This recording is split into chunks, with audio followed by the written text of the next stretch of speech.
At my wedding reception, I was fixing my veil in the reflection of a copper backsplash I had spent 3 months restoring by hand. The metal was polished to a mirror finish, which is the only reason I saw her. My mother-in-law Elena was standing directly behind me. She did not see my eyes in the copper. She just saw my drink sitting on the bar. I watched her pull a small glass vial from her clutch, 3 clear drops into my champagne. I did not turn around. I did not scream. I waited for her to walk away to greet Senator's wife.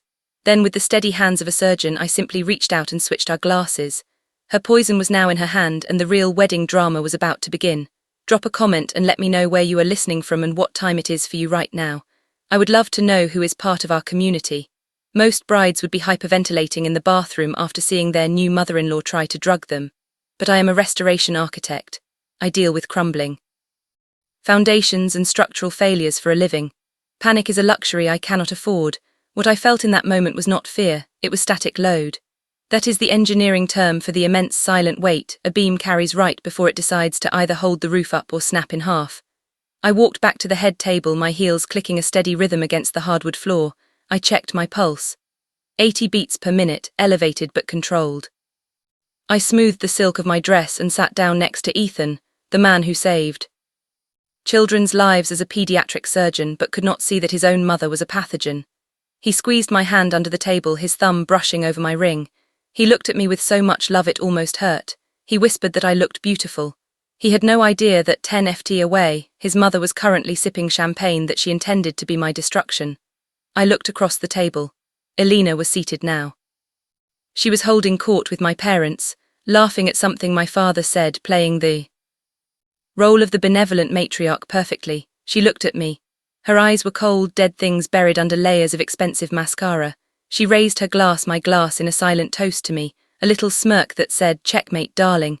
She thought she was the architect of this moment. She thought I was just some lucky girl who had stumbled into her dynasty, a problem to be solved with a checkbook or a vial of chemicals. I picked up my water glass. My hand did not shake. I took a slow, deliberate sip. The water was cold, it tasted like clarity. I watched Elena take another drink of the champagne. She was so confident in her cruelty. She had spent the last 2 years trying to bulldoze me, treating me like a squatter in her son's life. She called my work dirty. She offered me 6 figures to disappear. But she forgot one thing about restoration architects.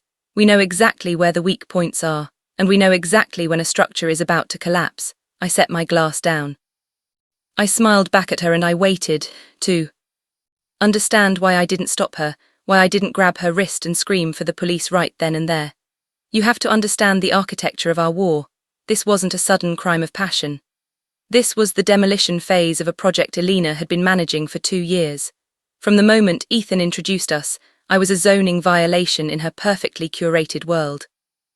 The stirrings are what people call old money, which usually just means their money is dusty, and they are terrified of anyone who actually works for a living. I met Elena at the estate inspection.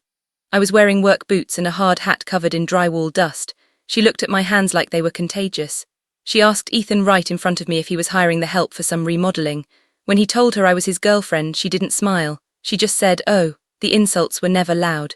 They were structural, small cracks in the foundation designed to make me collapse. She would forget to invite me to family dinners. She would introduce me to their friends as Ethan's little project manager, ignoring my master's degree and my license. But the real structural failure happened 6 months ago. I was sitting in her library. She slid a creamy envelope across the mahogany desk. Inside was a cashier's check for $100,000. She told me it was a severance package. She said, "You are a lovely girl, Olivia, but let's be realistic. You are new money, you build things, we own things. You will never be comfortable at this table, and I'm just trying to save you the embarrassment of trying."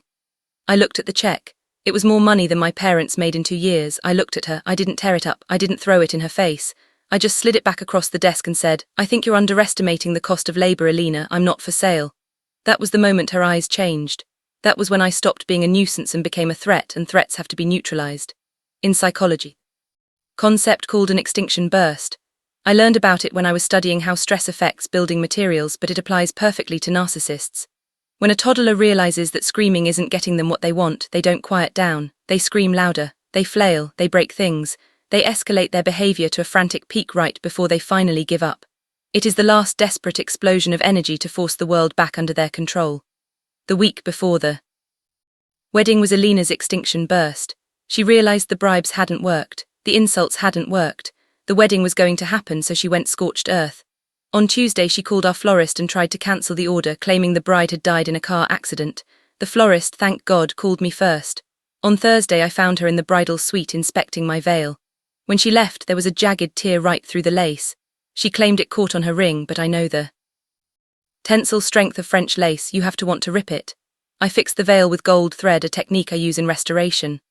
I didn't tell Ethan. I knew that if I told him she would spin it. She would gaslight him, call me paranoid, say I was stressed and imagining things. She relied on the fact that her behavior was so insane that no rational person would believe it. So when I saw the vial at the reception, everything clicked into place. This wasn't random. This wasn't just hatred. This was the final detonation of her extinction burst. She couldn't stop the wedding, so she decided to ruin the memory of it. She wanted me sick. She wanted me humiliated. She wanted to prove to every high society guest in that room that I was weak, messy, and unworthy of the sterling name. She wanted a disaster.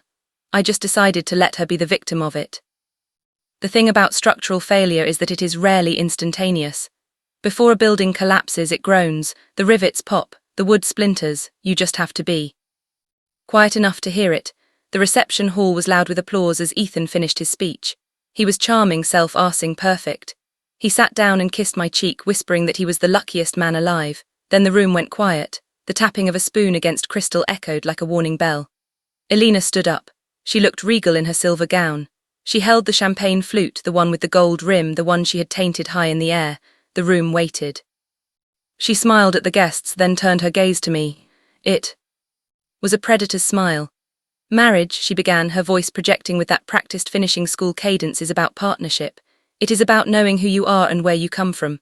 A few of her friends at table 4 chuckled, and most importantly, it is about trust, knowing that the person sitting next to you has your best interests at heart.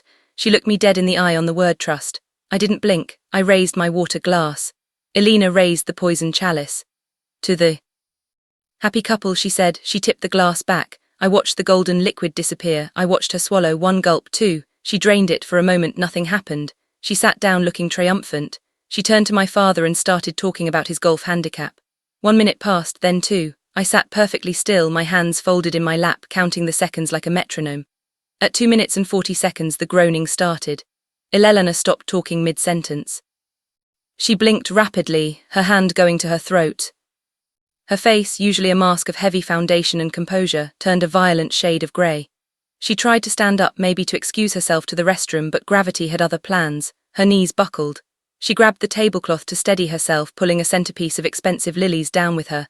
Then the amedic did exactly what chemistry dictated it must do. It wasn't a polite swoon. It was violent. Elena retched a guttural, ugly sound that silenced the string quartet. She vomited directly onto the head, all over the silk runner, the china, and the skirt of her custom-made gown. The smell hit us instantly. The woman who had spent 60 years cultivating an image of untouchable perfection was now heaving on the floor in front of 200 of the city's elite. "Mom," Ethan shouted, jumping up.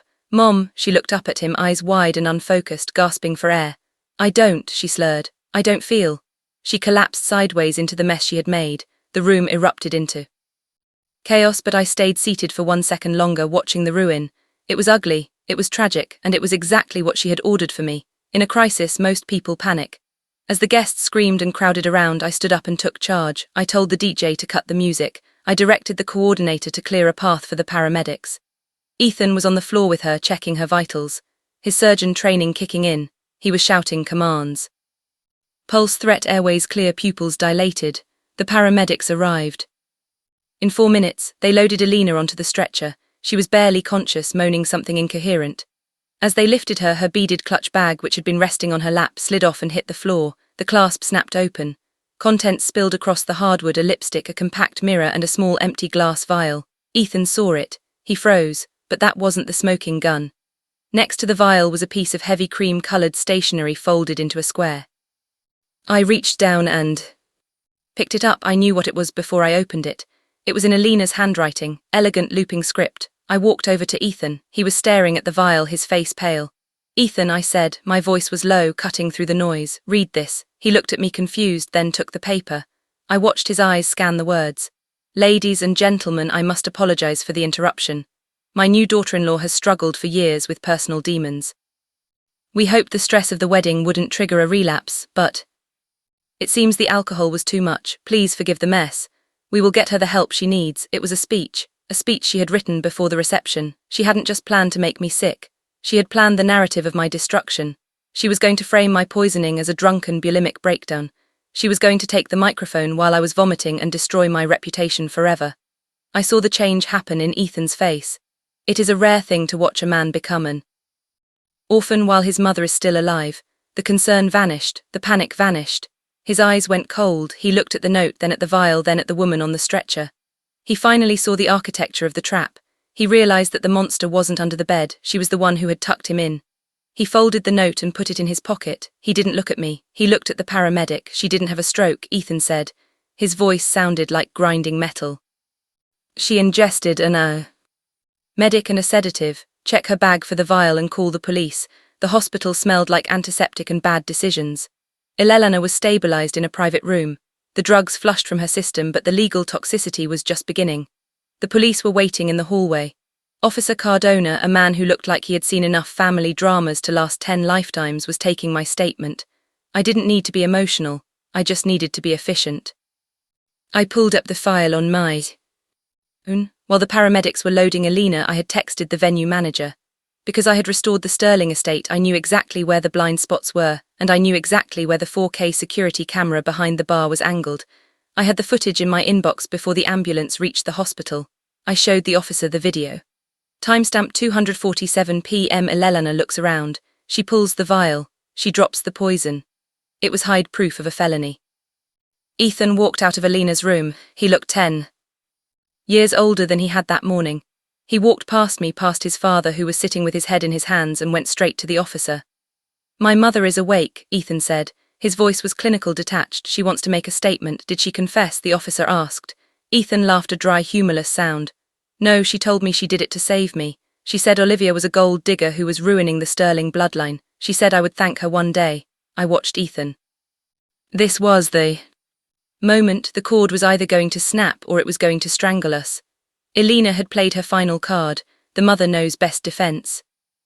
She was banking on 30 years of guilt and obligation to make him drop the charges. Ethan reached into his tuxedo pocket and pulled out the cream-colored stationery. The pre-written apology speech, the evidence of premeditation, Officer Ethan said, handing over the paper. My mother didn't just try to assault my wife. She planned a character assassination. She wrote this before the reception started. This proves intent. Ethan, don't. His father whispered from the chair. She's your mother. Ethan turned to his father. No, he said, she's a criminal, and if you pay for her lawyer, you're an accomplice. He turned back to the officer.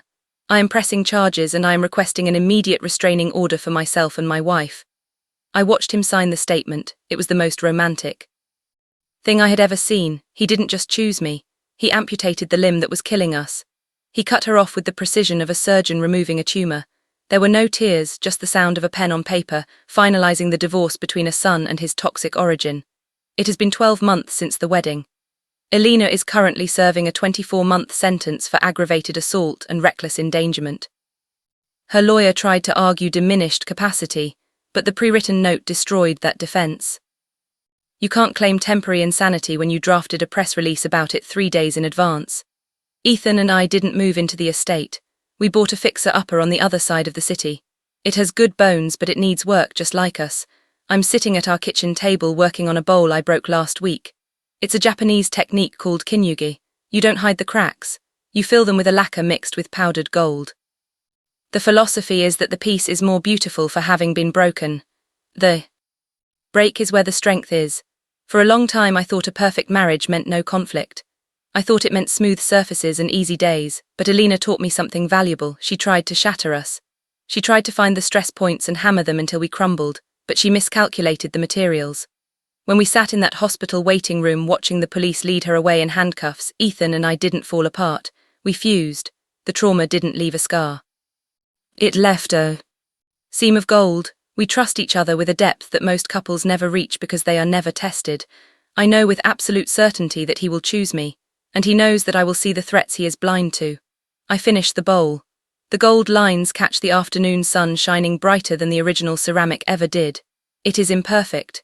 It is jagged and it is unbreakable. If you believe that toxic family members don't deserve a seat at your table, hit that like button and share this story. And tell me in the comments what's the pettiest thing a relative has ever done at a wedding you attended, and subscribe for more story. You are not alone. God bless you. Thanks for watching.